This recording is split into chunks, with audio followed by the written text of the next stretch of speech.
హైదరాబాద్కి ఓఆర్ఆర్ అనేది మణిహారంలాగా ఉంటే ట్రిబుల్ ఆర్ అనేది మహాహారం లాగా రాబోతుంది. ఇలాంటి ట్రిబుల్ ఆర్కి అతి దగ్గరలో వచ్చే ప్రాజెక్ట్స్లో మాత్రం ఖచ్చితంగా ప్లాట్స్ కొనడం మిస్ కావద్దు. ఎందుకంటే ఇక్కడ స్పాన్ ఆఫ్ 3 to 4 yearsలో మనం పెట్టిన పెట్టుబడి డబుల్ కాబోతుంది.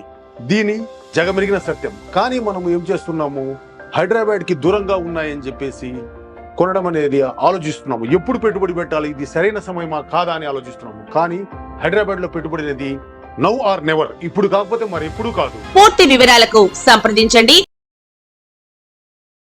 ఓం మహాగణాధిపతయే నమః. ఓం గురుభ్యో నమః. ఓం శ్రీమాత్రే నమః. పరమేశ్వర స్వరూపమైనటువంటి జ్యోతిష, వాస్తు మరియు ఇతర అనేకమైనటువంటి శాస్త్రములను మనకు అందించినటువంటి మహర్షులకి నమస్కారం. హయగ్రీవ హయగ్రీవ హయగ్రీవేతి యో వధేత్తస్య నిస్సరతే వాణి జన్హుకన్యా ప్రవాహవత్. అరుణాం కరుణాతరంగితాక్షీం ధృతపాశాంకుశపుష్పబాణచాపాం అనిమాదిభిరావృతాం మయూకైః అహమిత్యేవ విభావయే భవానీం. శ్రీమాత్రే నమః.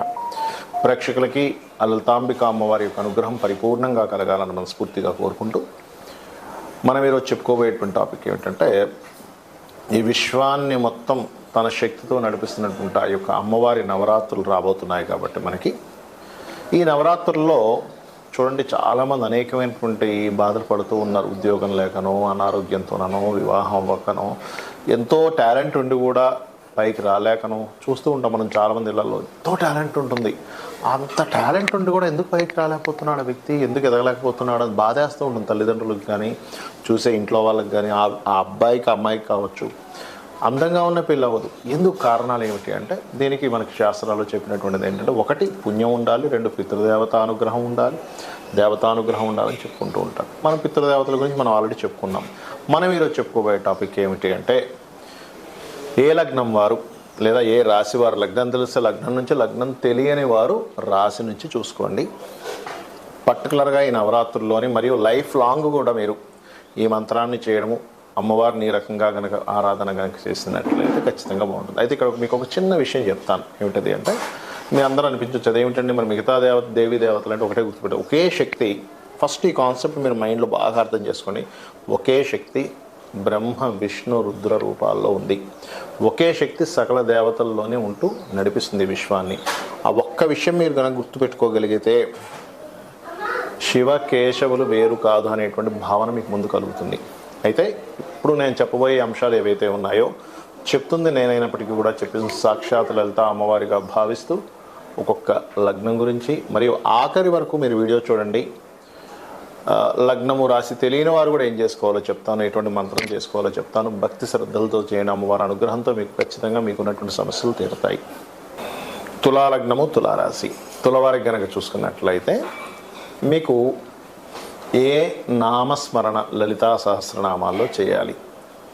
కామన్గా మొత్తం లలిత చదువుకుంటాను, హ్యాపీగా చదువుకోండి, అందులో ఎటువంటి తప్పు లేదు. లేదంటే నేను లక్ష్మీ అష్టోత్తరం చేసుకుంటాను నవరాత్రుల్లో, లేనట్లయితే నాకు ఫలానా మంత్రం ఉంది, బీజాక్షరాలతో మంత్రం ఉంది, లేనట్లయితే నాకు ఉపదేశం ఉంది, ఖడ్గమాల చేసుకుంటాను, చండీ చేసుకుంటాను, హ్యాపీగానే చేసుకోవచ్చు. బట్ మీ తులాలగ్నానికి లలితా సహస్రనామాల్లో ఏ నామం చేసుకుంటే మీకు ఇంకా చక్కగా మంచి ఫలితాలు వస్తాయి. ఇది ఒకటి చేసుకోమని చెప్పట్లేదు, మీ ఇష్టం చేసుకోండి. బట్ దిస్ ఇస్ ద ఆస్ట్రాలజికల్గా ఒక ఇది. ఏ నామం చేసుకోవాలి? ఓం ఇంద్రగోప పరిక్షుప్త స్మరతూనా భజంగికాయై నమః. గుర్తుపెట్టుకోండి తులాలగ్నం వారు. ఓం ఇంద్రగోప పరిక్షుప్త స్మరతూనా భజంగికాయై నమః. ఇది చేస్తే ఏమవుతుందంటే, సర్వసాధారణంగా కూడా సక్సెస్ రేట్ పెరుగుతుంది మనిషి. బిజినెస్లో సక్సెస్ రేట్ అనేది, బిజినెస్లో సక్సెస్ అవుతాడు మనిషి. అయితే ఏమండి లౌకికమైనటువంటివేనా అంటే, ఒక విషయం బాగా గుర్తుపెట్టుకోండి. అమ్మ ఉంది, అమ్మ ప్రేమ సరిపోతుందండి. అమ్మని మనం తిండి పదార్థాలు అడుగుతామా అంటే, అమ్మ పోషణ ఇస్తుంది, రక్షణ ఇస్తుంది, తన దయ అద్భుతంగా ఉంటుంది. సొంత తల్లి ఏమిటంటే, అమ్మని వండమని అడుగుతావా, అమ్మ అన్నం పెట్టమని అడుగుతాం. ఇవన్నీ లౌకిక విషయాలు కదండి, అడగకూడదు కదండి అని ఎవరైనా అంటారా? ఎందుకంటారు అంటే, తల్లి యొక్క బాధ్యత, తల్లి కరుణది. ఫుడ్ తినిపించడం కానీ, ప్రతి ప్రాణి కూడా చూడండి వెళ్ళి ఏదో ఒకటి తీసుకొచ్చి తినిపిస్తుంది తన పిల్లకి. అలాగే మనం చేసే ప్రయత్నం మనం చేస్తూ మన వల్ల అవ్వట్లేదు, నా శక్తి సరిపోవట్లేదు అన్నప్పుడు అమ్మవారిని ఆరాధిస్తే, అరే వీడి ప్రయత్నం వీడు చేశాడుగా, ఇప్పుడు నేను వీడికి సహకరించాలనుకున్నదిగా. మనం ఏ ప్రయత్నమో చేయకుండా ఎంతసేపు అమ్మ నాకు అది కావాలి ఇది కావాలి ఒకే దగ్గర కూర్చొని అడుగుతుంటే ఎవరు, సొంత తల్లే ఇవ్వదు. అరే నువ్వు ప్రయత్నం చేయి, తర్వాత కావాలని నేను సహకరిస్తా అంటారు. తండ్రి అయినా సరే తల్లి అయినా సరే. అలాగే ఏంటంటే మన ప్రయత్నం మనం చేస్తాం, ఆ ప్రయత్నానికి శక్తినిచ్చేది కూడా అమ్మవారు అనుకోండి, గుర్తుపెట్టుకోండి. అలాగే మీరు ఈ నామంతో పాటు దానం ఏం చేయాలి? శనగలు దానంగా ఇవ్వండి, పసుపు రంగు వస్త్రంతో కలిపి, లేదా గంధము కానీ పసుపు కానీ ఆలయాల్లో దానం ఇవ్వచ్చు.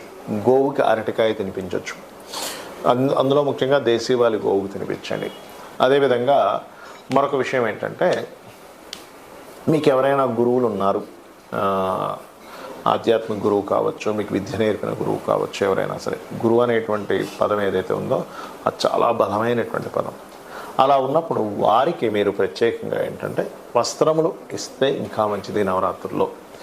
అలాగే ఈ తులాలగ్నం లేదా తులారాశి, మీరు లగ్నం తెలుసండి అంటే ఫైన్, ఇంకా లగ్నం నుంచి వెళ్ళిపోండి. నేను చెప్పింది రాశి తెలుసండి వెళ్ళొచ్చు, కానీ లగ్నం రాశి రెండు తెలుసు, ఫస్ట్ లగ్నానికి ప్రియారిటీ ఇవ్వండి. చాలామందికి ఏంటంటే లగ్నం కానీ రాశి కానీ నక్షత్రం కానీ ఏమీ తెలియదు. అలాంటి వాళ్ళు ఏం చేయాలి బాగా అర్థం చేసుకోండి. ఫస్ట్ విధానం తెలుసుకోండి. అమావాస్య రోజు మధ్యాహ్నం పూట హవిస్సాన్నము అంటారు, లేదా నెయ్యి కలిపినటువంటి అన్నాన్ని భుజించమని చెప్పింది శాస్త్రం.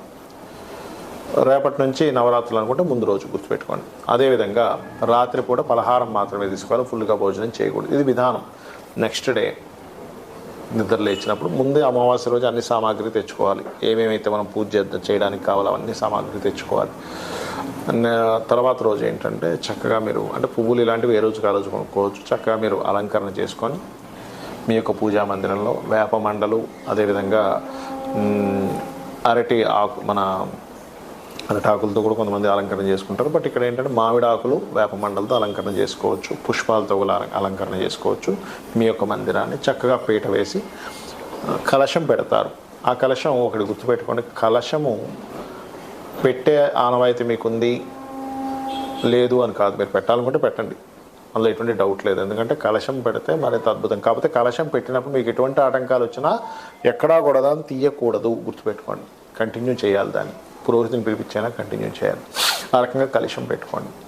అదేవిధంగా కలశాన్ని దానం చేయాలని చెప్తుంది శాస్త్రం. 9 రోజుల తర్వాత ఆ కలశం మనమే అట్టు పెట్టుకోకూడదు, గుర్తుపెట్టుకోండి. అలాగే అందులో వేసేటువంటి వాటర్ గంగా యమున తీర్థ అయితే వేసుకోవచ్చు. అదేవిధంగా మన దగ్గర మామూలు నీళ్ళు ఉన్నాయి, గంగేచ యమునేచ అనుకుంటూ కూడా నీరు వేస్తే మంచిది. అందులోని మీరు కొంతమంది నవరత్నాలు వేస్తారు, కొంతమంది బంగారం ఉంగరాలు అవి వేసుకుంటారు, కాబట్టి అవి తీసేసేసుకోవచ్చు, అవి ఇవ్వాల్సిన అవసరం ఏం లేదు. 5 రకాల పత్రాలు కూడా వేయమని చెప్పారు. కొబ్బరికాయ పెట్టి కలశం పెట్టి దాని తర్వాత ఏదైతే వస్త్రం ఉంటుందో వస్త్రం మీద బియ్యం అది వేసి అమ్మవారి పటం కానీ విగ్రహం కానీ పెట్టడం, దానికి రోజు చీర మారుస్తూ ఉంటారు, రోజు మార్చాలి. అదేవిధంగా శ్రీచక్రం ఉంటే ఇంకా మరింత మంచిది.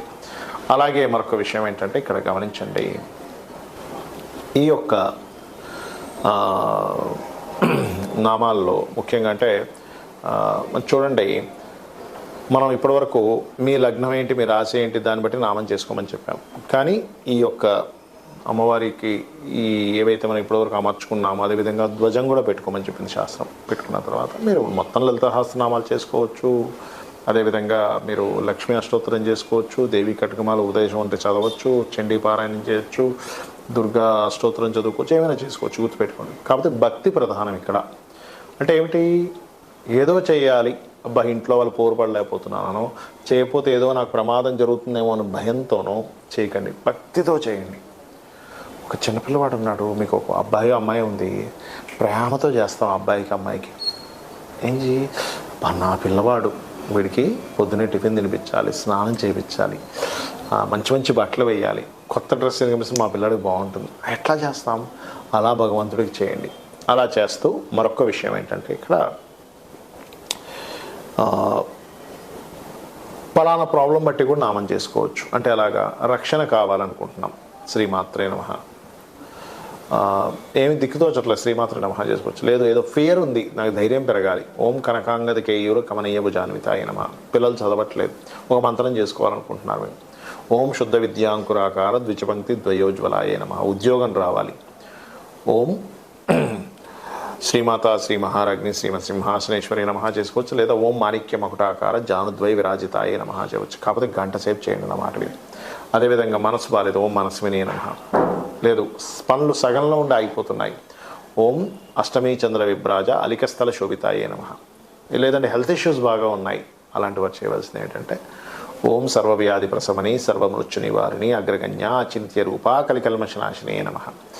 అదేవిధంగా వివాహం అవ్వట్లేదు, ఓం కామేశబద్ధ మాంగళ్య సూత్ర శోభిత కందరాయే నమః. వివాహం అయిందండి కానీ మా ఇద్దరి మధ్య సఖ్యత లేదు, ఓం శివకామేశ్వరంకస్తా శివా స్వాధీన వల్లభాయే నమః చేసుకోండి. ఇలా ఒక్క నామం కదా, మనం లలిత సహస్రనామాల్లో ప్రతి నామానికి అర్థాన్ని దానివల్ల వచ్చేటువంటి ఫలితాలు మనం చెప్పాము కాబట్టి ఇలా చేసుకోండి. అప్పులు ఎక్కువగా ఉన్నాయనుకుంటే ఓం అపర్ణాయే నమః అని నామం చేసుకోండి. సంపదలు కావాలి అనుకుంటే ఓం సంపత్కరీ సమారూఢ సింధుర బ్రజ సేవితాయే నమః అని నామస్మరణ చేయండి. భక్తిగా ఈ 9 రోజులు మీరు చేసుకోండి. ఇంకొకటి ఏంటంటే దేశీవాలి గోవు పెట్టండి, జెర్సీ ఆవుకు ఒక జంతు ప్రేమికుడిగా పెట్టుకోండి, తప్పులేదు. కానీ మీకు దోషం పోవాలంటే దేశీవాలి గోవుకు తినిపించండి. కొంచెమే పెట్టండి, ఎక్కువ పెట్టాల్సిన అవసరం ఏం లేదు. ఎక్కువ తినేసింది ఆల్రెడీ తినలేకపోతుందా అట్లా ఇంకొకకండి, అక్కడ పెట్టేసి వెళ్తే తర్వాత అయినా తింటుంది అది. అలాగే మరొక విషయం ఏంటంటే ఇల్లు శుభ్రంగా ఉండేలా చూసుకోండి. దీక్ష తీసుకుంటున్నాను 9 రోజులు అనుకునేవారు చాప వేసుకొని కిందన పడుకోండి. 9 రోజులు గోర్లు కత్తిరించుకోవడము ఇట్లాంటివి చేయకండి. దీక్ష తీసుకున్నవారు వేరే వారు కాదు, ఇవి చేయండి. 9 రోజులు ఆరాధించండి. మీకు ఖచ్చితంగా అమ్మవారి అనుగ్రహంతో మీ పూర్వజన్మ కర్మ తొలగిపోయి పుణ్యము సంపాదించుకొని మీరు ఇక్కడి నుంచైనా బాగుండాలని మనస్ఫూర్తి కోరుకుంటూ శ్రీమాత్రే నమః.